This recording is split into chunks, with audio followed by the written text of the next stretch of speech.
Um, so number 7 from the version A of the exam.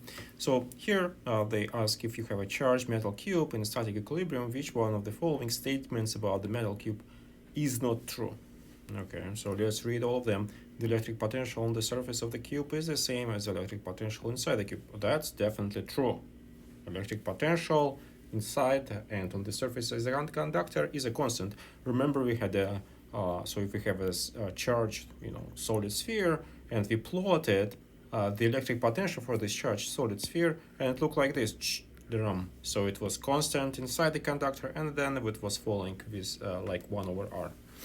Okay, so definitely true. The electric field inside the cube must always be zero. Well, it's something in static equilibrium, and therefore electric field inside an object in static equilibrium has to be zero. Definitely true. All excess of charges reside on the surface of the cube. This is true because if they would reside inside, then there will be some issues. We discussed this in class. Okay, so please take a look again. So all excess of charges resides on the surface of the cube because they repel. I mean, the same charges, right? They repel from each other. Okay, so if it's in static equilibrium, they will repel to the surface. Okay, next. The electric potential inside this cube must always be zero. Well, that's not true. That's not true. Why is it not true? Well, because A is true.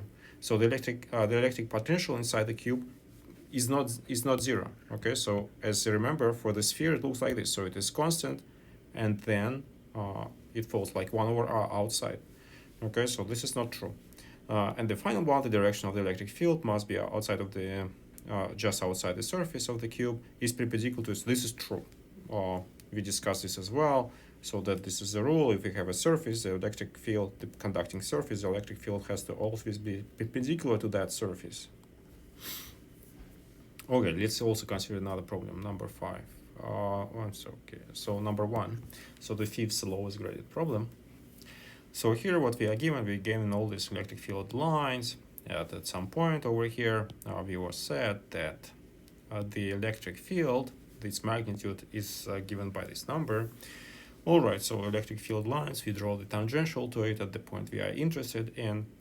So it will be in this direction, the electric field, right? So this will be the electric field. But now the force which acts on this charge is going to be given by this equation. Okay, it's Q times E, but Q is negative, and therefore the direction of the force will be opposite to the direction of the electric field. So this was the direction of the electric field, this will be the direction of the force.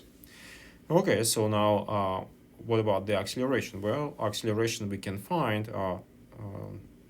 from the Newton's law, and the acceleration is in the same direction as the direction of the force. Okay, so it means in this direction. So in the direction of the positive x-axis. So only positive x-axis can be an option. So we will select one of these answers. But now we need to do actually the math. So we will need to compute the acceleration. So the magnitude for the acceleration is given by, well, I'm just solving this equation for the magnitude of acceleration, get that. Then I use the fact that the electric force is given by Q times E, right? Again, I'm only interested in the magnitudes from now on. So Q times E, I substitute the value of Q, it's electric charge of electron charge, it is 1.6 times 10 to the negative 19 coulombs, times E, it is 615 newtons divided by coulombs, and then I also substitute the mass of the electron, and I compute, I get this answer, which is, I think, the answer number E here.